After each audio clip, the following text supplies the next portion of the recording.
mga kapatid. Diba? Yeah, there. So, here is Felix. So blessed to have been part of the kingdom. This is the Asay. Then, walking.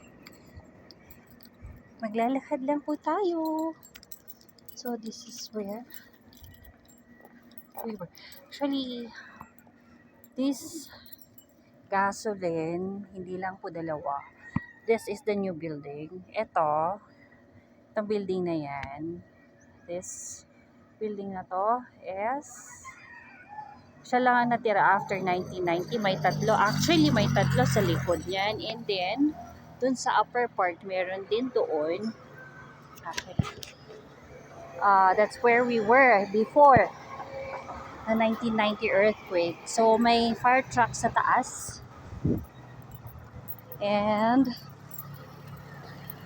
after 1990 blessing, kasi I think it's April 1990 nung nag-transfer na kami sa proper main camp sa building 32. However, yung building doon is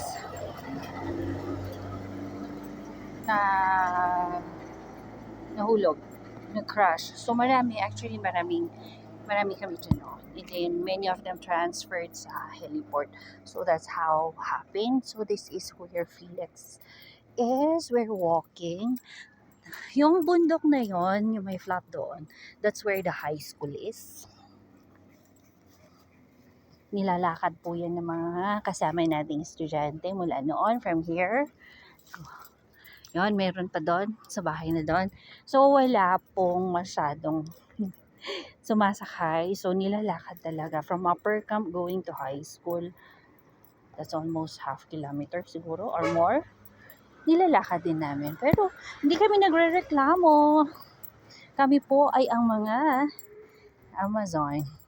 So, we were part of the grown-up years of Felix na isang mga mabubuting mga kabataan.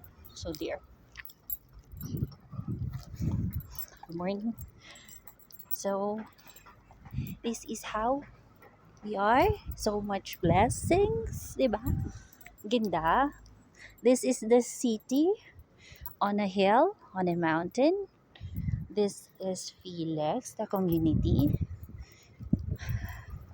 God's gift and a work of man. So, yun, mga kapatid. I'll have a tour with, just touring you around. So, there. Maglalakad tayo. So, here, ito, ang co-op. Diyan po kami umuutang noon ng groceries. And then, here. So, here we are. So, this is the recreation court.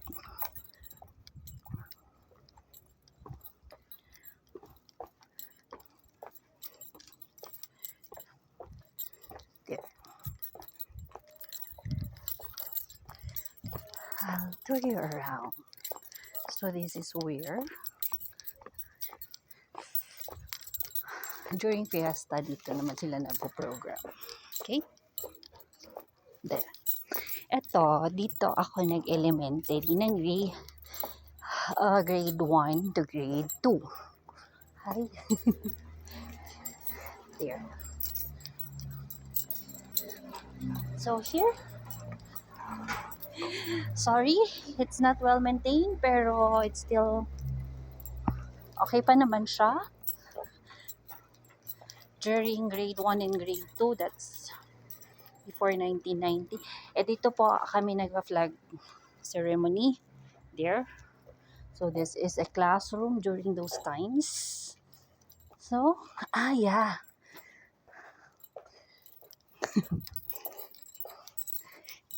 Yung hagdan na yan, it's a memorable thing to me. Hi! Kasi, morning! picture lang tayo at mag-video. Morning. So here, during nung kasagsagan, no. During my grade 1 ay dyan po ako nahulog. Kinder actually. Yung kinder, memorable, nahulog ako sa hagdan na yun. Kasi hindi ko yata alam kung paano maglakad sa hagdan. So, there. So, this is where we are. Hoping one day this will be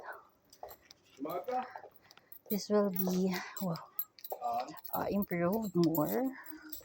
There. So, there you go. So, this is naman, it's already a new building kasi nung nasunog, they have to reconstruct a new one. So, here, ito ang main camp. Diba? Nandito po tayo. And then there. Okay, there. That's the court. Memorable ito during the 1993 as well. Napuno ito hanggang sa tuktok ng mga tao nung meron si Robin Padilla. Yun lang, hindi lang maintain. So, there. So, it's reminiscing with this relax, and we're hoping one day it will be more improved in a world-class sense. And we will be inviting friends again from the outside world.